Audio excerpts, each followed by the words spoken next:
Obstructive sleep apnea, এই সমস্যাতে যারা ভুগছে, বেসিক্যালি যাদের ঘুমের সময় শ্বাস বন্ধ হয়ে যাচ্ছে, অথবা অত্যধিক নাক ডাকছে, অথবা একটা অবস্ট্রাকশন হচ্ছে, যার জন্য আমাদের সিপ্যাপ থেরাপি ইউজ করতে হচ্ছে। একটা মাস্ক, একটা নেজাল সিপ্যাপের মাধ্যমে একটা প্রেশার দিয়ে এয়ারওয়েটাকে ওপেন করে রাখতে হচ্ছে ঘুমের সময়।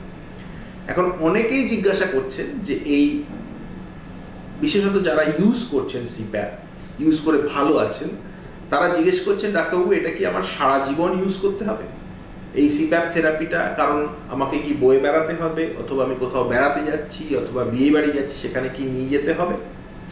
উত্তর হলো হ্যাঁ, আপনি যেখানেই যাবেন এই সিপ্যাপ মেশিনটা আপনাকে ক্যারি করতে হবে।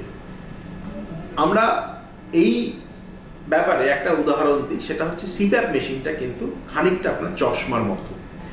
চশমা ছাড়া আপনি যেমন দেখতে পান না, যদি আপনার চোখে পাওয়ার থাকে, একটা প্রিসিশন, একটা স্পষ্টভাবে দেখতে পান না, সেরকমই হচ্ছে সিপ্যাপ মেশিনটা আপনার ঘুমের সময় অপরিহার্য। কারণ যেখানেই আপনি ঘুমোচ্ছেন, সেক্ষেত্রে আপনি সারা রাত্রে ঘুমের ক্ষেত্রেও হতে পারে, অথবা দিনের বেলাও হয়তো 2 ঘন্টা ঘুমাচ্ছেন, অথবা কোনো একটা জার্নিতে আপনি ট্রেনে শুয়ে ঘুমাচ্ছেন, সেক্ষেত্রেও কিন্তু সিপ্যাপ মেশিনটা আপনাকে ইউজ করতে হবে। কারণ সমস্যাটা আপনার যে কোনো ঘুমের সময়ই হতে পারে, এবং সেই সমস্যাটাকে প্রিভেন্ট করার জন্যই এই সিপ্যাপটা আমরা দিয়েছি।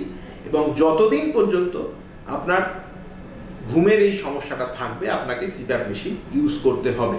সাধারণত এটা লাইফ লং ইউজ করা হয়, এবং এই যদি লাইফ লং আপনি ইউজ করেন, তাহলে দেখা যাবে কতগুলো অবশ্যম্ভাবী সমস্যা যেগুলো অবস্ট্রাকটিভ স্লিপ অ্যাপনিয়া থেকে তৈরি হতে পারে, যেমন হচ্ছে পালমোনারি হাইপারটেনশন, মানে আপনার লাংসের প্রেশার বেড়ে যাওয়া, কিছু রোগ আছে, লাংসের সমস্যা আছে যেটা আপনার লাংসের শ্বাসকষ্ট তৈরি করতে পারে, সেগুলো না হওয়া, ব্লাড প্রেশার কমে যাওয়া, এবং সুগারের লেভেলের তারতম্য কম হওয়া, এগুলো কিন্তু অনেক উপকারী এফেক্ট দেয় যদি আপনার অবস্ট্রাকটিভ স্লিপ অ্যাপনিয়াটা না হয়। তার সাথে ঘুমের একটা ঠিকঠাক খাওয়া এবং ডে টাইম সমরোলেন্স, যে রাত্রে ঘুম না হলে দিনের বেলা আপনি অদম্য একটা ঘুম পাচ্ছে, সেটা যাতে না পায়।